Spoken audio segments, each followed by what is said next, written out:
മുഹമ്മദ് നബി സല്ലല്ലാഹു അലൈഹി വസല്ലമയുടെ പ്രവാചകത്വത്തിൻ്റെ അന്ത്യപ്രവാചകത്വത്തിൻ്റെ ചില തെളിവുകൾ നമുക്ക് പരിശോധിക്കാം. നബി സല്ലല്ലാഹു അലൈഹി വസല്ലമ അവസാനത്തെ ദൂതരാണ്. ഇനിയൊരു ദൂതൻ വരാനില്ല. അതുകൊണ്ട് തന്നെ ഇനി വരാൻ പോകുന്ന മുഴുവൻ മനുഷ്യർക്കുമാണ് പ്രവാചകൻ സല്ലല്ലാഹു അലൈഹി വസല്ലമ നിയോഗിതരായിട്ടുള്ളത്. ഇതൊക്കെ നമുക്ക് അറിയാവുന്ന സംഗതിയാണ്.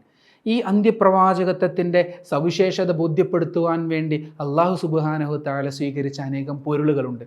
ചിലത് നമുക്ക് പരിശോധിക്കാം. ഒന്ന്, മുൻകാലത്തെ പ്രവാചകൻ, നമ്മൾ മുൻപ് സൂചിപ്പിച്ചു, മുൻകാല പ്രവാചകന്മാരുടെ സുവിശേഷം, ഇങ്ങനെ ഒരു നബി വരാൻ പോകുന്നുണ്ട് എന്ന് അവരൊക്കെ തങ്ങളുടെ അനുയായികളെ ബോധ്യപ്പെടുത്തി. അന്ത്യപ്രവാചകത്വത്തിൻ്റെ തെളിവാണ്. രണ്ടാമത്തെ കാര്യം, നബി സല്ലല്ലാഹു അലൈഹി വസല്ലമയ്ക്ക് മാത്രം അള്ളാഹു സവിശേഷമായി നൽകിയ കാര്യങ്ങളാണ്.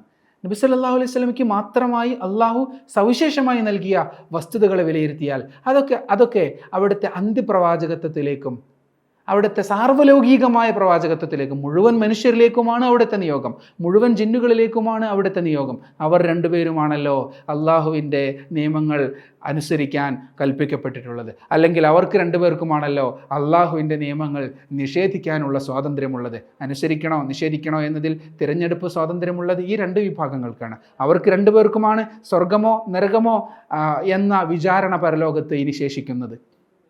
അപ്പോൾ മുഴുവൻ ജനങ്ങൾക്കുമാണ്. അതുപോലെ അന്ത്യപ്രവാചകരാണ് മുഹമ്മദ് നബി സല്ലല്ലാഹു അലൈഹി വസല്ലമ എന്ന വസ്തുതയെ നമുക്ക് കൂടുതൽ ബോധ്യമാകാൻ സാധിക്കുന്ന രീതിയിൽ പുണ്യനബി സല്ലല്ലാഹു അലൈഹി വസല്ലമയ്ക്ക് മാത്രമായി അള്ളാഹു നൽകിയ പ്രത്യേകതകളെ വിലയിരുത്തിയാൽ മനസ്സിലാകും. അതിൽപ്പെട്ട ഒന്നാണ് സനദ് എന്ന് പറയുന്നത്. പുണ്യനബിയുടെ സമുദായത്തിന് മാത്രമായി അള്ളാഹു സവിശേഷപ്പെടുത്തിയതാണ് സനദ്. എന്താണ് സനദ്? ഒരു കാര്യം പറഞ്ഞു കഴിഞ്ഞാൽ, വിശുദ്ധ ഖുർആനാകട്ടെ, തിരു ഹദീസാകട്ടെ, സഹാബത്തിൻ്റെ വിശദീകരണങ്ങളാകട്ടെ, പിൽക്കാലക്കാരുടെ മനസ്സിലാക്കലുകളാകട്ടെ, ഇതെല്ലാം കൈമാറ്റം ചെയ്യപ്പെടുന്നത് എങ്ങനെയാണ്? കൈമാറ്റം ചെയ്യപ്പെടുന്നത് കൃത്യമായ സനദ് മൂലമാണ്. ഒരു വാർത്ത മാത്രമല്ല കൈമാറുന്നത്, മറിച്ച് ഈ വാർത്ത ആര് പറഞ്ഞു, ആ പറഞ്ഞത് ആര് കേട്ടു, ആ കേട്ടവനെ ആര് കേട്ടു, അവരെ ആര് കേട്ടു, ആരിത് എഴുതി വെച്ചു എന്നതുവരെയുള്ള കൃത്യമായ പരമ്പരയിലൂടെയാണ് വാർത്തകൾ കൈമാറുന്നത്. വിശുദ്ധ ഖുർആനാകട്ടെ കൃത്യമായ സനദ് അതിനുണ്ട്. അതിൻ്റെ പാരായണത്തിനും അതിൻ്റെ ക്രമത്തിനുമൊക്കെ സനദുണ്ട്. ഹദീസുകളാകട്ടെ, ഹദീസിന് രണ്ട് ഭാഗമുണ്ട്, നമുക്കറിയാം അല്ലേ? ഒന്ന് മത്തൻ, മറ്റൊന്ന് സനദ്. അതിലെ മത്തൻ എന്ന് പറയുന്ന ഭാഗമാണ് ഹദീസിൻ്റെ ആശയം, പുണ്യനബി സല്ലല്ലാഹു അലൈഹി വസല്ലമ പറഞ്ഞത്, അനുവദിച്ചത്, ചെയ്തത്. എന്നാൽ അതിൻ്റെ തൊട്ടു മുൻപ് ഉള്ള ഭാഗമാണ് സനദ് അഥവാ നിവേദക ശൃംഖല. പുണ്യനബി ചെയ്യുന്നത്, പറയുന്നത്, അനുവദിക്കുന്നത് ആര് കണ്ടു, ആ കണ്ട വ്യക്തിയിൽ നിന്ന് ആര് കേട്ടു, ആ കേട്ട വ്യക്തിയിൽ നിന്ന് ആര് കേട്ടു, അങ്ങനെ കേട്ടവനെ കേട്ട് ആരിത് പകർത്തി എഴുതി. ആ വിശുദ്ധ വ്യക്തിത്വങ്ങളുടെ ജീവചരിത്രവും ക്രോഡീകൃതമാണ്.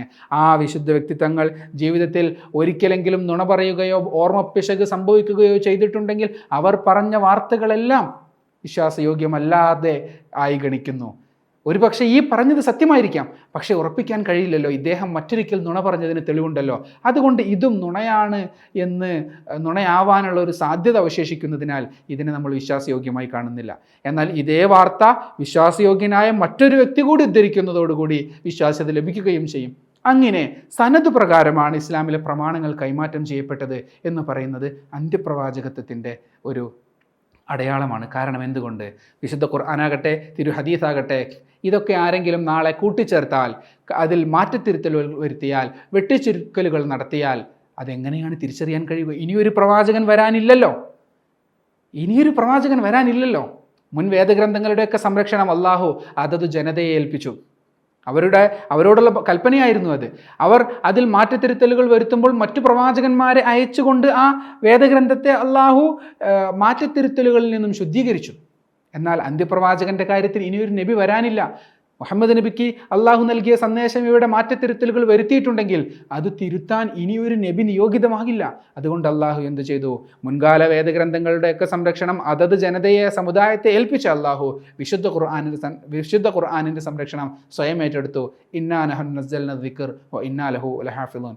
ഈ വിശുദ്ധ വേദഗ്രന്ഥം ഇറക്കിയത് നാമാണ്, നാം തന്നെ അതിനെ സംരക്ഷിക്കുക തന്നെ ചെയ്യും എന്ന് അള്ളാഹു പ്രഖ്യാപനം നടത്തുകയും ചെയ്തു. അപ്പോൾ വിശുദ്ധ ഖുർആനിൻ്റെ സംരക്ഷണം, അതുപോലെ പ്രധാനമാണ് സനദും. ഇസ്ലാമിലെ അറിവ് കൈമാറുന്നത് കേവലം വാർത്തയായി മാത്രമല്ല, മറിച്ച് ആ നിവേദക പരമ്പരയോടുകൂടിയാണ്.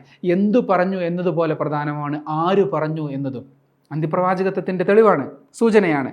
മറ്റൊന്ന്, ഭൂമി മുഴുവനും മുഹമ്മദ് നബി സല്ലല്ലാഹു അലൈഹി വസല്ലമയുടെ സമുദായത്തിന് നിസ്കാരയോഗ്യമാണ്. കാരണം ഇത് സാർവലൗകിക മതമാണ്. മനുഷ്യൻ നാളെ ചൊവ്വയിൽ പോകും, ചന്ദ്രനിൽ പോകും, ബഹിരാകാശത്ത് പോകും, അപ്പോഴും അവന് നിസ്കരിക്കണം. ഭൂമിയിൽ പള്ളിയിൽ തന്നെ ഈ നിസ്കാരം പാടൂ എന്ന് പറയുന്നത് സാർവലൗകികമായി ശരിയാകില്ല. കാരണം മനുഷ്യർ ഒരു പള്ളി കേന്ദ്രീകൃതമായി മാത്രം ജീവിക്കുന്നവരല്ല.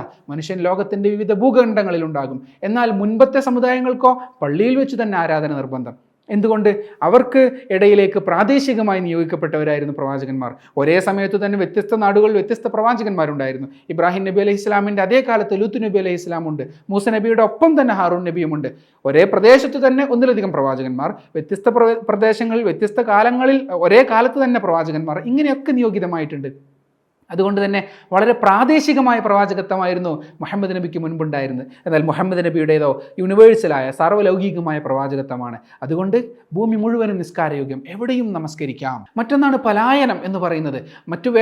മറ്റു പ്രവാചകന്മാരുടെ കാലത്ത് പലായനമുണ്ട്. മൂസ നബി അലൈഹി ഇസ്ലാമിൻ്റെ അനുയായികൾക്ക് പലായനമുണ്ട്. എന്താണ് ആ പലായനം? അത് വിശുദ്ധ നഗരിയിലേക്ക്, ബൈത്തുൽ മുഖദ്ദസിൻ്റെ ഭൂമികയിലേക്ക്, ജെറുസലേമിലേക്കുള്ള പലായനമാണ് അവരെ സംബന്ധിച്ച് ഹിജ്റ എന്ന് പറയുന്നത്. എന്നാൽ മുസ്ലിങ്ങളെ സംബന്ധിച്ച് മദീനയിലേക്ക് ഹിജ്റ പോകൽ നിർബന്ധമല്ല. അത് മറ്റുള്ളവർക്ക് സ്ഥലകേന്ദ്രീകൃതമാണ് പലായനം. ഇന്ന സ്ഥലത്തേക്ക് വിശ്വാസികൾ പോകുക, അത് അവരുടെ സമൂഹത്തിന് യോജ്യമാണ്. എന്തുകൊണ്ടെന്നാൽ അതൊരു ചെറിയ സമൂഹമാണ്, ഒരു ചെറിയ കാലത്തേക്ക് മാത്രമുള്ള പ്രവാചകനാണ്. അപ്പോൾ അന്നാട്ടിലെ ജനങ്ങൾ മറ്റൊരു നാട്ടിലേക്ക് പോകുക എന്ന് പറയുന്നത് അന്ന് ഭീഷണിയല്ല, അന്ന് അതിൽ യാതൊരു പ്രശ്നവുമില്ല. എന്നാൽ മുഹമ്മദ് നബി അന്ത്യപ്രവാചകനാണ്, സാർവലൗകികമായ പ്രവാചകനാണ്. അതുകൊണ്ട് തന്നെ ലോകത്തെ മുഴുവൻ മനുഷ്യരും മദീനയിലേക്ക് വരണം എന്ന് പറഞ്ഞാൽ അത് പ്രായോഗികമായി ശരിയാകില്ല. കാരണം ലോകത്തെ മുഴുവൻ മനുഷ്യരെയും ഉൾക്കൊള്ളാൻ മാത്രം മദീന വിശാലമല്ല.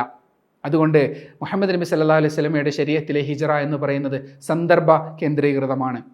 ഒരു നാട്ടിൽ വിശ്വാസമനുസരിച്ച് ജീവിക്കാൻ പ്രയാസം വന്നു, എന്നാൽ ആ നാട്ടിൽ വിശ്വാസ സംരക്ഷണത്തിനായി നിലവിലുള്ള അനീതിപരമായ ഭരണകൂടത്തിന് എതിരെയുള്ള സമരങ്ങൾ കൊണ്ട് കൂടുതൽ നഷ്ടങ്ങളാണ് ഉണ്ടാകുക എന്ന് നേതൃത്വത്തിന് ബോധ്യമാവുകയും ചെയ്തു. അതുകൊണ്ട് ഇനി സ്വാതന്ത്ര്യ സമരം നടത്തിയിട്ടോ നീതിക്ക് വേണ്ടിയുള്ള പോരാട്ടം നടത്തിയിട്ടോ നേട്ടമുണ്ടാകില്ലെന്ന് മനസ്സിലായി. എന്നാൽ അവിടെ ജീവിച്ചാലോ വിശ്വാസം നഷ്ടപ്പെടും. അപ്പോൾ വിശ്വാസ സംരക്ഷണാർത്ഥം ജീവൻ സംരക്ഷിക്കാൻ വേണ്ടിയും അവിടെ നിന്ന് മറ്റൊരു നാട്ടിലേക്ക് പലായനം ചെയ്യുക എന്ന് പറയുന്നത് സ്ഥലകേന്ദ്രീകൃതമല്ല, സന്ദർഭ കേന്ദ്രീകൃതമാണ്. കാരണം അന്ത്യപ്രവാചകനാകുമ്പോൾ, മുഴുവൻ ലോകത്തേക്കുമുള്ള പ്രവാചകനാകുമ്പോൾ സ്ഥലകേന്ദ്രീകൃതമായ പലായനം പ്രായോഗികമല്ല, സന്ദർഭ കേന്ദ്രീകൃതമായ പലായനം മാത്രമാണ് പ്രായോഗികം. അതുപോലെ തന്നെ മറ്റൊന്നാണ് വംശാതീതമായ സൗഹാർദ്ദം. അല്ലേ, മറ്റു ബനു ഇസ്രായേലിലെ കൂട്ടം തെറ്റിയ ആടുകളിലേക്ക് മാത്രമാണ് എൻ്റെ നിയോഗമെന്ന് ഈസാ നബി പറഞ്ഞതായി, യേശുക്രിസ്തു പറഞ്ഞതായി അവരുടെ വേദഗ്രന്ഥത്തിൽ പരാമർശമുണ്ട്.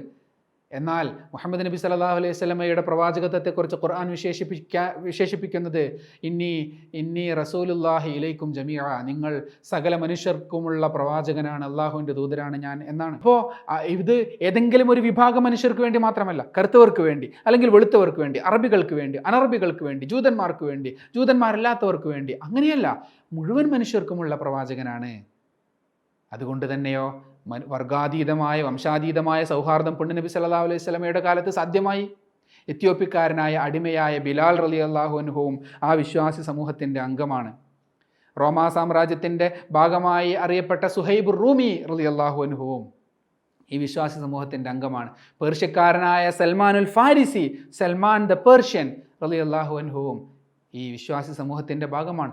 അറബിയാകട്ടെ അനറബിയാകട്ടെ, കറുത്തവനാവട്ടെ വെളുത്തവനാകട്ടെ, അതൊന്നും മതത്തിൽ പരിഗണനീയമല്ല. എല്ലാവരും ഈ വിശ്വാസ സമൂഹത്തിൻ്റെ ഭാഗമാണ്. എല്ലാവരിലേക്കും വേണ്ടിയാണ് പ്രവാചകൻ സല്ലല്ലാഹു അലൈഹി വസല്ലം നിയോഗിതമായിട്ടുള്ളത്. ഇത് ചരിത്രത്തിൽ മറ്റൊരു പ്രവാചകൻ്റെ കാലത്ത് നമുക്ക് കാണുക സാധ്യമല്ല. അവർ ഒരു വിഭാഗത്തിലേക്ക് മാത്രം നിയോഗിതമായവരായിരുന്നു. എന്നാൽ മുഹമ്മദ് നബി ആകട്ടെ മുഴുവൻ മനുഷ്യരിലേക്കും നിയോഗിതരായവരാണ്. അതുകൊണ്ടാണ് വംശാതീതമായ ഈ സൗഹാർദ്ദം പുണ്യനബി സല്ലല്ലാഹു അലൈഹി വസല്ലമയുടെ ജീവിതകാലത്ത് തന്നെ സാധ്യമാക്കിയത്. ഇന്നും അത് സാധ്യമല്ലല്ലോ. വെളുത്തവർ കറുത്തവർ എന്ന പേരിൽ ഇന്നും വിവേചനം നടക്കുകയാണല്ലോ. എത്നിക് ഐഡൻറ്റിറ്റിയുടെ പേരിൽ ഇന്ത്യൻ വംശജൻ എന്നാണ് ഇന്നും അറിയപ്പെടുന്നതിൽ പ്രശ്നമില്ല. സൽമാനുൽ ഫാരിസി എന്നറിയപ്പെടുന്നുണ്ട്. അവരുടെ എത്തിക്കലായിട്ടുള്ള ഐഡൻറ്റിറ്റി അംഗീകരിക്കുന്നു. Yes, we acknowledge that he is a Persian, but it doesn't make any difference. We are brothers, നമ്മൾ സഹോദരങ്ങളാണ് എന്നതിൽ അത് യാതൊരു വ്യത്യാസവും വരുത്തുന്നില്ല. എന്നാൽ ഇവിടെ എന്തു സംഭവിക്കുന്നു?